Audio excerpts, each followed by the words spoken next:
Have you ever walked away from a conversation just feeling off? Kind of confused, maybe a little guilty, and even questioning your own memory of things? Well, chances are you've run into a weapon of emotional manipulation without even knowing it. So think of this as your field guide. We're going to name the subtle but really powerful tools manipulators use so you can spot them a mile away and protect yourself. And this quote, it just nails it, right? Understanding these tactics isn't just about being smart, it's about building a shield. It's truly the first step towards seeing manipulation for what it is, deflecting it, and, taking back your own peace of mind. So here's our game plan for today. We're going to start with the hidden arsenal, basically why this knowledge is so important. Then we'll break down the 4 big weapons: guilt and debt, fear and dependency, obligation and duty, and the last one, the Darvo flip, and that one's a doozy.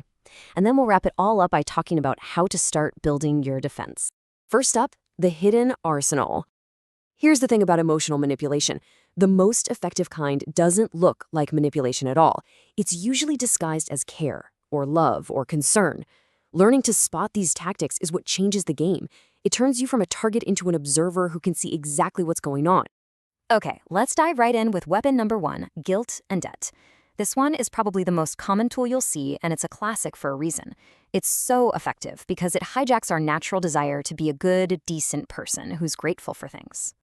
So what even is a guilt trip when you break it down? Well, think of it this way. The manipulator takes something they did for you in the past, something that should have just been a kind gesture, and they turn it into a loan. It creates this emotional debt that they can cash in whenever they want something from you down the line. And this phrase, this is the classic. It's not a reminder of kindness, it's an invoice. When they say this, they're instantly casting themselves as the poor, long-suffering martyr, and you as the ungrateful person who owes them. It's a role they want you in to keep you feeling like you're always in their debt. And this is where it becomes crystal clear when you put them side by side. Genuine support, it's given freely, no strings attached. It actually wants you to be strong and independent.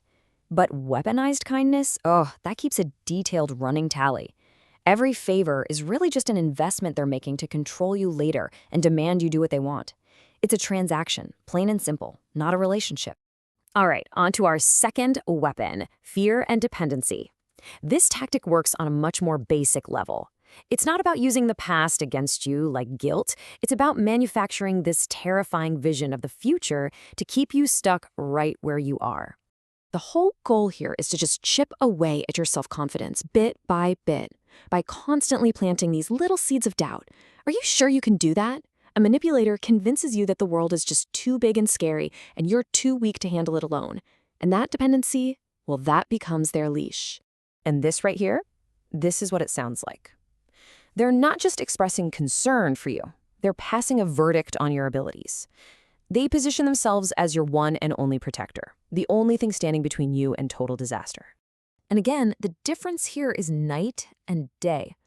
Someone who has genuine concern for you wants to see you grow. They build you up and encourage you, even if they're a little nervous for you. But someone who is manufacturing fear, they're constantly predicting your failure, making you dependent, and trying to cut you off from the very things that would make you stronger.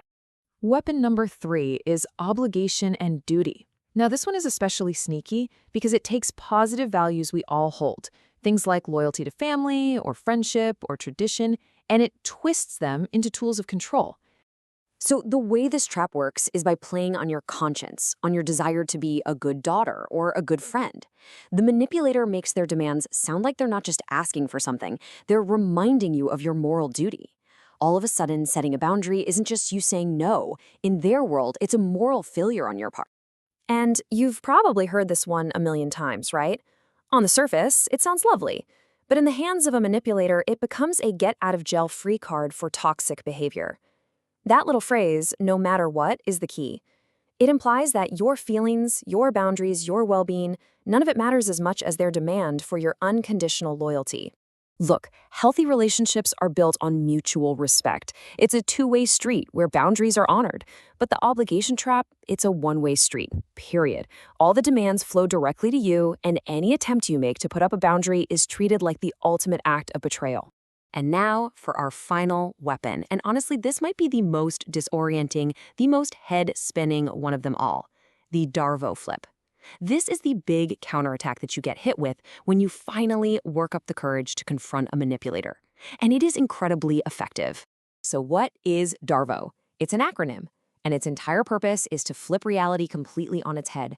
It's designed to make you, the person who was actually hurt, feel like you're the one who did something wrong for bringing it up. And it follows this predictable playbook almost every single time. First, they deny what happened. They tell you it's all in your head. Then, they attack you. They go after your character, your sanity, your motives.